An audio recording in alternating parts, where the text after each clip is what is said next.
As we've seen throughout the current console generation, Microsoft and Nintendo have a bit of a symbiotic buddy-buddy relationship going on right now.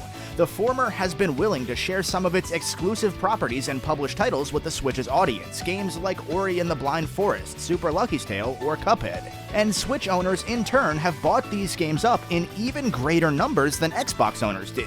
And clearly something's working, as we've now got both Banjo and Kazooie and Minecraft Steve in Super Smash Bros., something that would have been unfathomable even 2 years ago. But what many of you may not know is that this friendly relationship isn't even close to new. Last year I chronicled Microsoft's 3 Game Boy Color games. Yes, you heard me right, Game Boy Color, like from the 1990s, back when the Xbox was just a glimmer in Bill Gates' eye.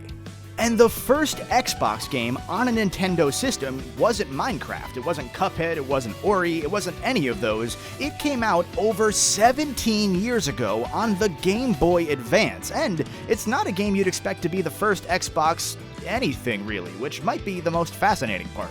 In total, Microsoft released 6 games for the GBA between 2003 and 2005. A few that you may know, like Banjo-Kazooie, but some that you certainly don't, like monster trucks.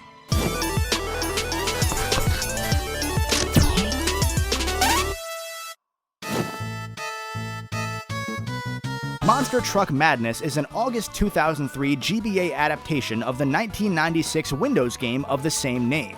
If a 7-year late Game Boy port sounds really weird, you should watch that video I made about Microsoft's Game Boy Color ports, because this is somehow actually par for the course.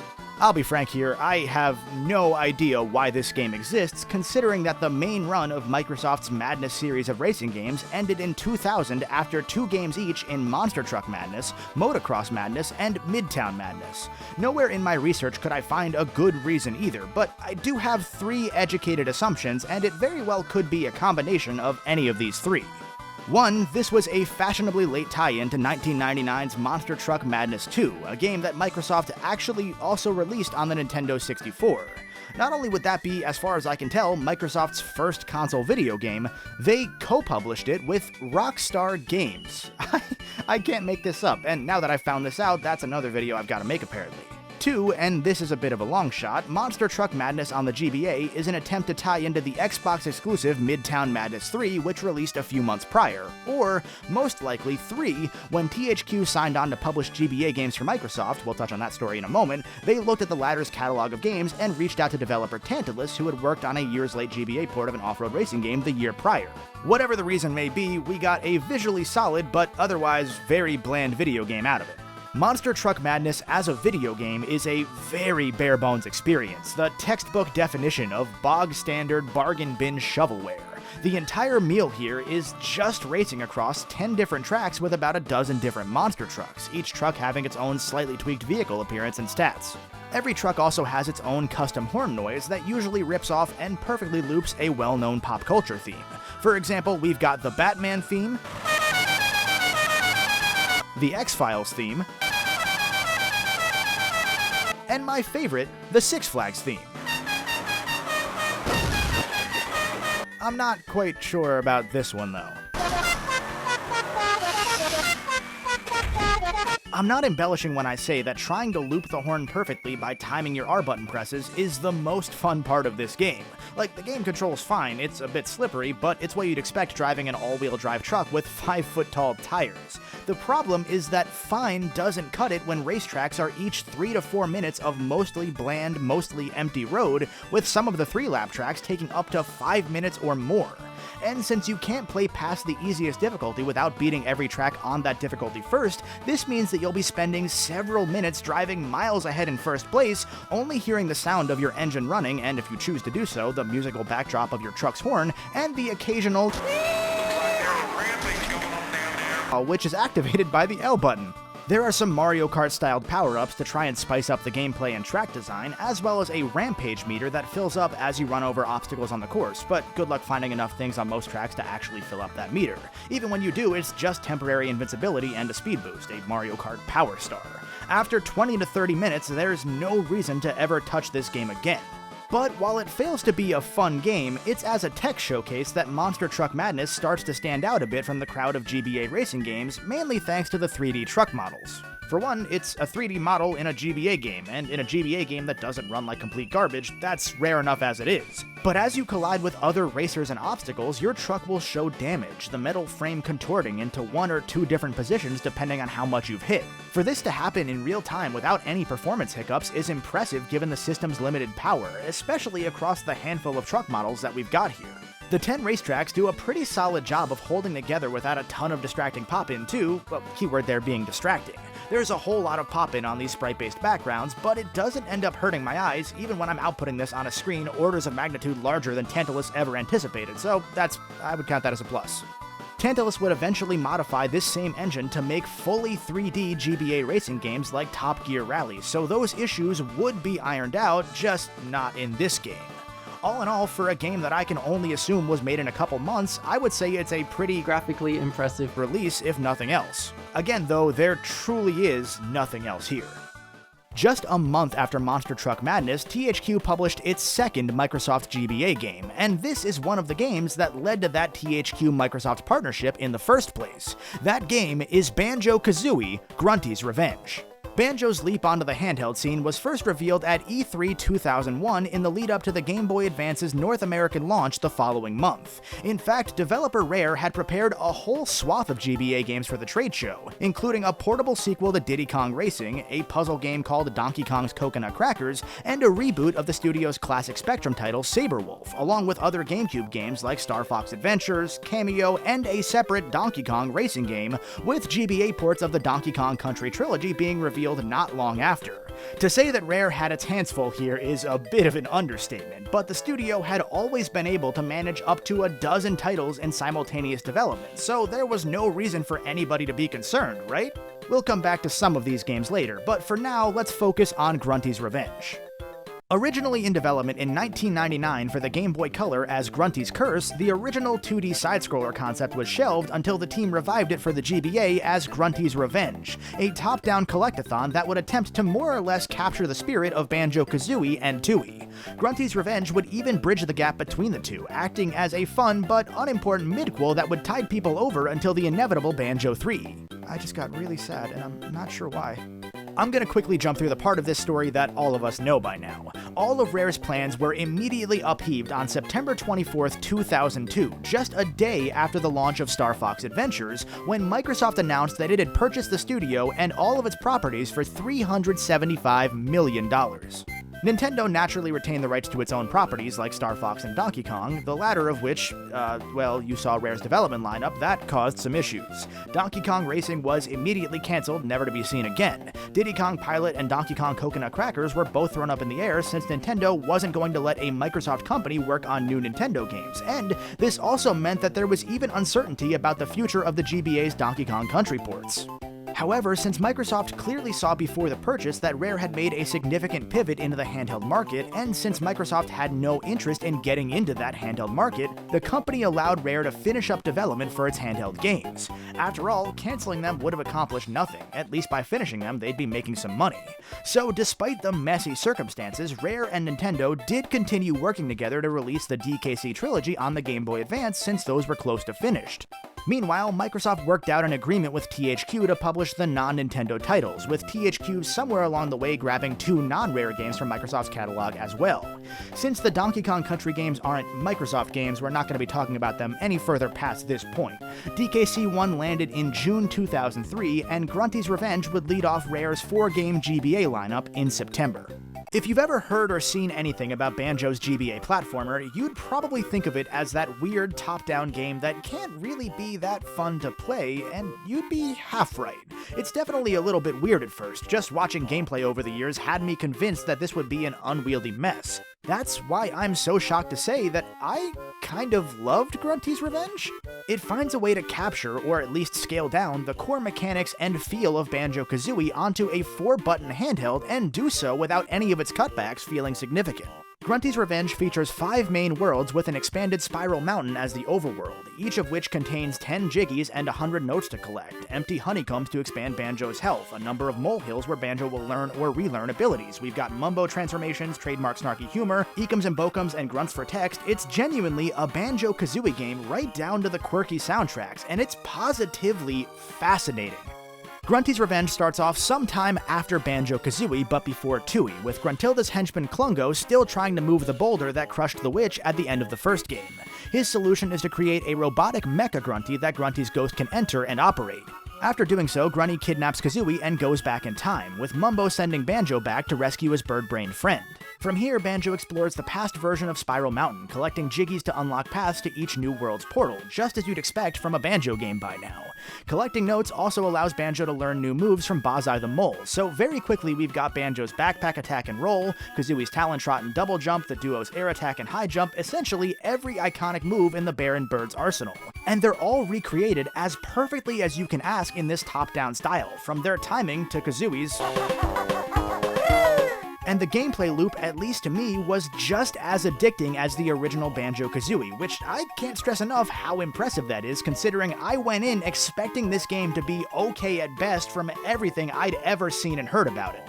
The game's 5 worlds are slightly shallower spins on the levels from the N64 games, functioning as equal parts ripoff and callback. We've got a grassy farm level that feels a bit too similar aesthetically to the original Spiral Mountain, the Treasure Trove Cove-inspired Breagle Beach, a swamp that's equal parts Mad Monster Mansion and Bubble Gloop Swamp, a harbor that can bear a very slight resemblance to Rusty Bucket Bay, and the trademark ice level that also features a Grunty Industries sub-area.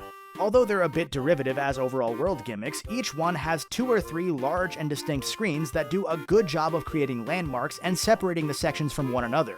This is a lifesaver in a game that doesn't have level maps, and it also serves to keep each area as fresh as possible while you're looking for that last note, Jiggy, or Jinjo. And speaking of fresh, each world does an excellent job at framing its challenges, sprinkling in a handful of minigames like fishing, or an impressive but kind of dull third-person shooter mini-boss, a slide full of collectibles, or even callbacks to Tooie's love for 4-player battle minigames. In every world, you can visit Mumbo and transform into any of the different transformations you've unlocked up until that point, from a mouse with a dump truck ass, to a candle, to an octopus, to a tank, opening up new routes and possibilities. In one case, there's even some backtracking required for 100%ing a previous level, not unlike Tooie, although it's only used once, which is a little bit strange. And that's all on top of the usual platforming and exploration challenges, which are plentiful and surprisingly solid for a game with such a potentially awful point of view. There are gonna be a good number of times where you're not sure if you can quite reach a platform because of some confusing art and perspective, but Banjo's drop shadow and the level designs are usually strong enough that you won't over or undershoot a jump. Also, shout out to the game's visuals, because Grunty's Revenge is straight up gorgeous by GBA standards. Characters new and old alike are equally expressive and fit right at home in the Banjo universe. My favorite are these little poop squid kids that talk with an innocent lisp, or as I like to call them, the poo-whoops. The terrain, despite those occasional moments of confusion, is top-notch in terms of visual design, and again, they just nailed Banjo and Kazooie's animations when running and jumping so that you'll rarely hesitate outside of maybe the clunky high jump. The 8-directional D-pad controls, with the exception of the occasional missed egg shot, are just as good as you could ask for in a 3D game that's actually not a 3D game, it's a 2D game, but you know what I mean. And the controls are mapped out with near identical combinations of the L, R, and limited face buttons in such a way that Banjo fans will feel right at home right away, as if they'd played this exact game on N64 before. Grunty's Revenge always has you seeking out something new to do next, as it dangles a new, enticing carrot right in front of you right as you unlock a new ability, so that you always keep craving that next collectible. The game even sneaks in Banjo's ability to dive underwater, opening up a handful of really neat 3D swimming sections. It blew my mind a bit that this was not only possible on the GBA, but fun to control. Now, do all of these little diversions and gimmicks succeed? Yeah, I'd say they do. Yeah, the 2 most commonly cited criticisms of Grunty's Revenge are that it's incredibly easy and also that it's incredibly short. And while both of those are definitely true, I'm actually okay with each of them. I played through this game essentially blind. I mean, I'd watched gameplay of it earlier this year when taking part in Fun the Charity Room's subpar Smash Bros event, but I can't really say I absorbed much of it other than thinking that yet again, it looked like kind of a pain to play. And despite going through it blind, I 100% completed the game in 3.5 hours. Levels took me anywhere from 20 to 45 minutes to 100%, and since dying restarts you right at the entrance of the current room you're in without any penalty, it's never going to be more than mildly inconvenient, and that's kind of what I dig about it. Were the game any more punishing, it would get immediately tedious backtracking through these surprisingly large worlds. Were the minigames more difficult, they would detract from the overall game. Were the worlds any more expansive, the pick-up-and-play nature required for a portable game would be lost a bit, and if there were more than a couple more levels, I think it would have started to run out of steam. To me, Grunty's Revenge is just the right size that it's able to accurately, and more importantly, enjoyably recreate the addictive Banjo gameplay on such a limited platform. It's the kind of game that I think would be looked at far more favorably today as a super impressive title than when it released back at full price, especially knowing now what would, or what I guess wouldn't happen to Banjo afterwards.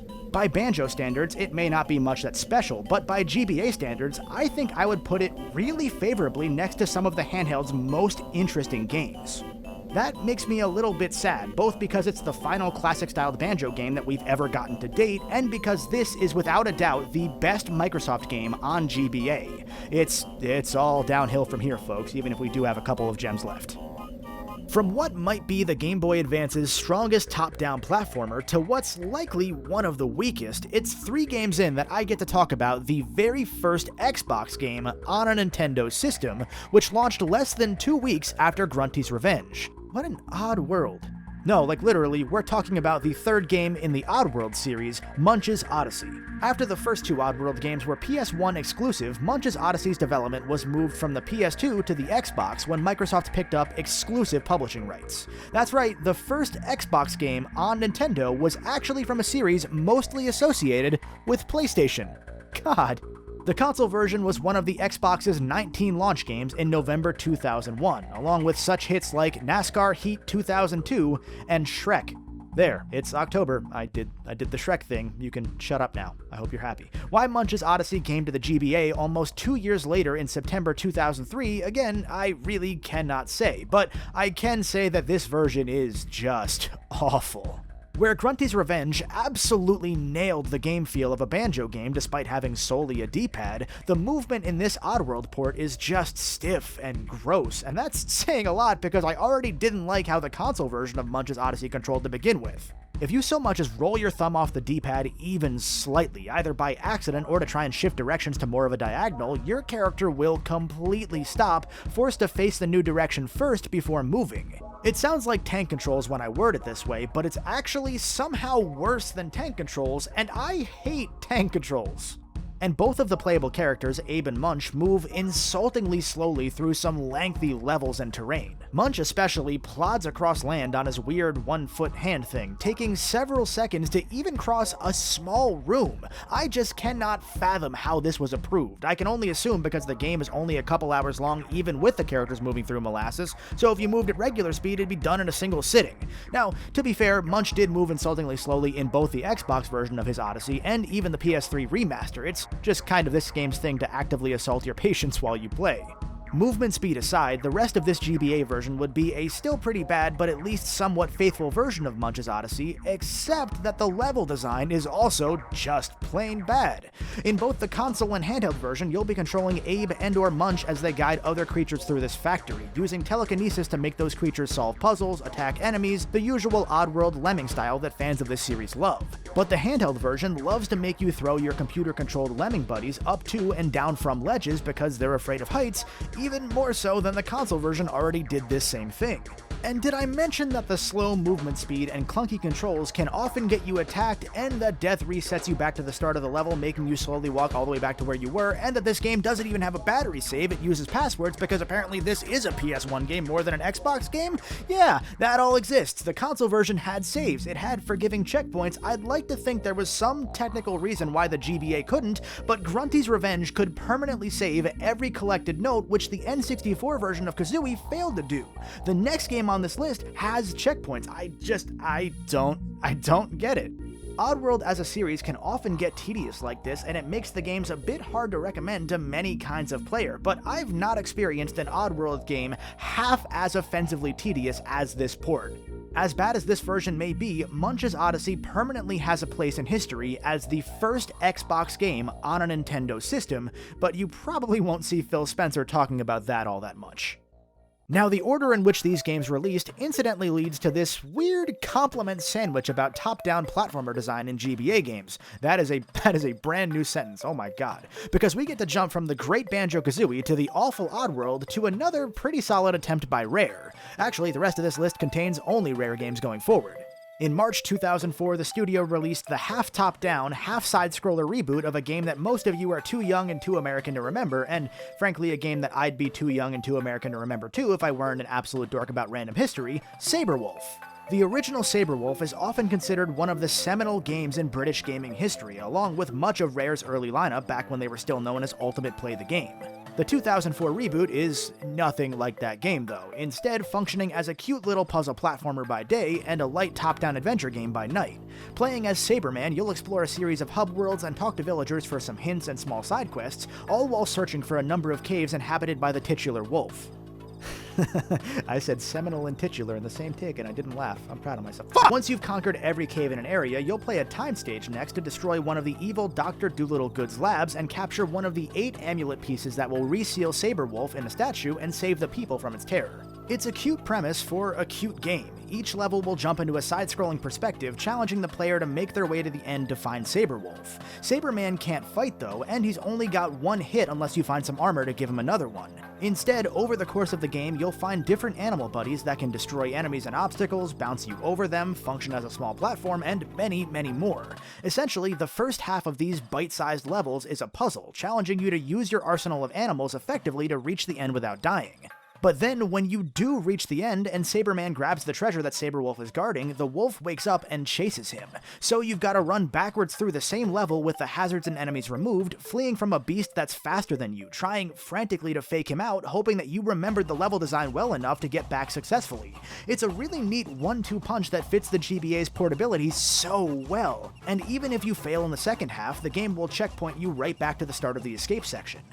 These stages are rarely more than a couple minutes long, so they never overstay their welcome, and while the difficulty sort of jumps around from level to level, the twofold functionality of every stage's design makes for a fun, repeatable challenge. In fact, if you can escape the wolf in under a certain amount of time, you'll get a gold flag on that level, unlocking a challenge mode version that adds a time limit and other modifiers. Sabre Wulf is already a pretty solid length for a GBA platformer at about 5 hours, or 2 Banjo-Kazooie Grunty's Revenges, so with the added challenges, it's a surprisingly meaty game. I recommend it if you're looking for a neat little gem to play in bursts and you for some reason only have a Game Boy Advance. Now we've got 2 Rare games left to cover before Microsoft left the GBA behind, which may have some of you asking what those games could possibly be. After all, the only remaining Rare GBA games in development during that Microsoft buyout were Donkey Kong spin-offs, and like I said, those were cancelled overnight. Well, these 2 early 2005 games rose from those ashes, and one of them probably should have stayed there. Diddy Kong Pilot underwent a tumultuous shift in its already hellacious development and became Banjo-Pilot, which finally released in January 2005, almost 5 years after Diddy Kong Pilot started development. Meanwhile, Donkey Kong's Coconut Crackers was revived as part of the Microsoft THQ publishing deal and reworked into a game called It's Mr. Pants, featuring Rare's crudely drawn website mascot, Mr. Pants. It's Mr. Pants actually released after Banjo-Pilot, first in Europe in February 2005, and then in November in North America, but I'm gonna go ahead and break the chronological order of this video because ending on It's Mr. Pants would be really fucking boring. It's Mr. Pants takes the initial puzzle game skeleton of DK Coconut Crackers and trims some of the fatty elements, like the game's apparently unwieldy optional isometric perspective or the 4-player link cable multiplayer. The problem is, without that fat, this skeleton is barely even that. It's Mr. Pants has 3 game modes that all focus on the concept of making perfect shapes on a set game board using different colored blocks. In puzzle mode, you solve pre-made puzzles with limited moves. In Wipeout, you clear a randomized board in as little time as possible. And in Marathon, you go for as long as you can while a trouser snake slowly circles in from the outer edges into the middle and limits your board space. And yes, it was actually called the trouser snake, at least in Europe. THQ went ahead and chose to change that for the States. It's Mr. Pants is fine, but Tetris this is not. After probably an hour tops, you'd put the game down, and an hour after that, you'd completely forget that you ever even played it. The intentionally crude, hand-drawn style is reminiscent of Yoshi's Island with a hint of Diary of a Wimpy Kid, but the difference here is that deliberately drawing something poorly by making the artists use their non-dominant hands is still poorly drawn art, and any charm it has is offset by it being pretty ugly. Of the over 150 games developed by Rare and Ultimate Play the Game over the last nearly 40 years, its Mr. Pants is definitely one of the more forgettable ones. Banjo-Pilot, meanwhile, has the most interesting development history out of the Microsoft GBA lineup because it has probably the most trademark Rareware development out of any of these games. After nearly 20 full years of constant development crunch, after releasing almost 20 games in the year 1990 alone, it's around the jump to 3D that Rare began to crack. Previously quick turnarounds began to bloat out as projects lost their focus and toyed with new, ambitious designs and gimmicks, with Banjo-Kazooie famously starting as a Super Nintendo role-playing game announced 3 years prior. Banjo-Kazooie, by the way, was the only Rare game released in 1998, and this was the first year that Rare had released fewer than 4 games since 1987. By the end of the N64 era, turnover at the studio was reportedly skyrocketing due to constant deadlines and burnout. Game quality started to drop, those constant deadlines were constantly missed, and Nintendo several times over noted its concerns. We all look back like it was a shock that Nintendo turned down the opportunity to purchase Rare and gave them right to Microsoft, but when you look back and see how badly Rare was spiraling, despite finding a way to end up with innovative and often timeless games in this same period, it's not really surprising that Nintendo sold back its stake in the company and let Microsoft have them. Diddy Kong Pilot was exactly one of these cursed developments, featuring a gimmicky accelerometer control scheme that reportedly concerned Nintendo.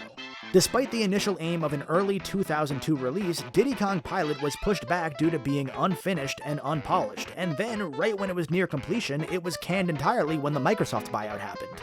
But then it was revived at Microsoft's order, and the team spent months swapping out all of the Diddy Kong content with Banjo-Kazooie content.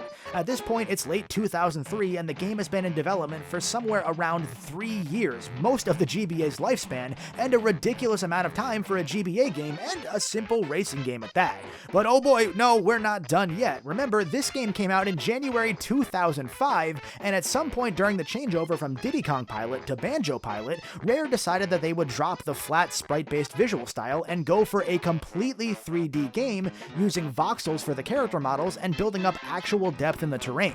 This 2004 build of the game was scrapped due to the fact that the GBA simply couldn't run the game without the result being a choppy mess, but the insane part is that Rare essentially completed this version, and you can find one of the leaked ROMs online. Despite the clunky controls and the fact that there's no music and the items don't work and that, it's not 100% finished, it's easily one of the most impressive tech showcases on the entire system.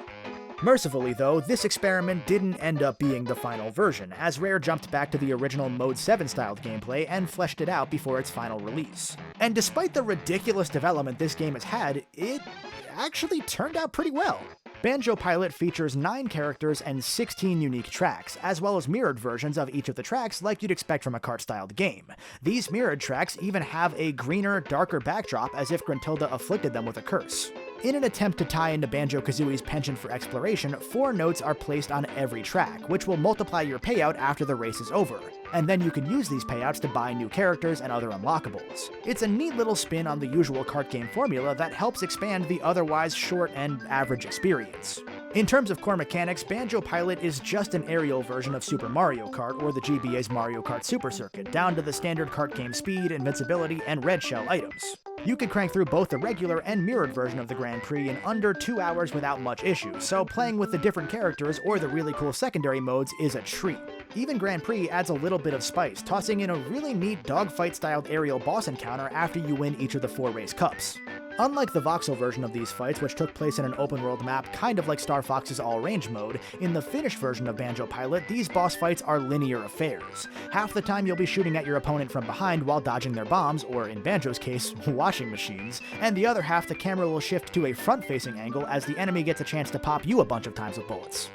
But the real standout mode to me in Banjo-Pilot is the Jiggy Challenge, where you'll race bottles across each of the game's tracks, challenged with not only beating the mole, but doing so while collecting all 6 of the Jiggies sprinkled across the track. It's such a unique concept to throw into a racing game, and a uniquely Banjo one at that, and it really works. Bottles is a fast and ruthless opponent, forcing every track down to the wire because you need to take the long way on some turns and shortcuts to get those Jiggies.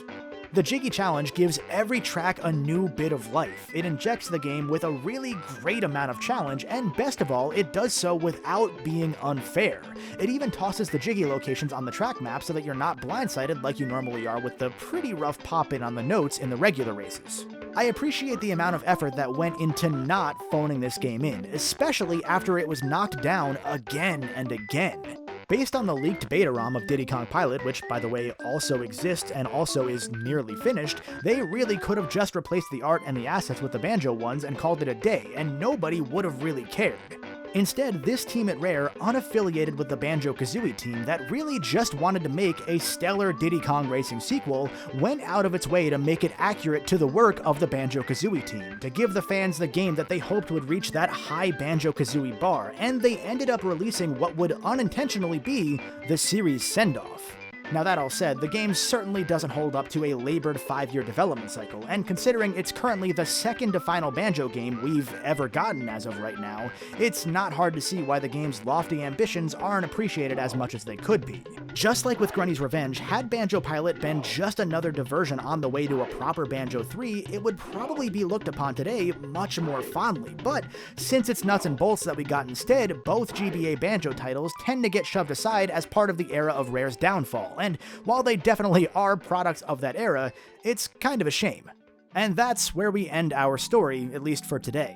Thanks to the Microsoft buyout, Rare's dreams of a Diddy Kong Racing sequel never did come to fruition, although, in a strange twist of fate, they would end up working with Nintendo on a Diddy Kong Racing remake for the Nintendo DS, with Microsoft's blessing, but without Banjo.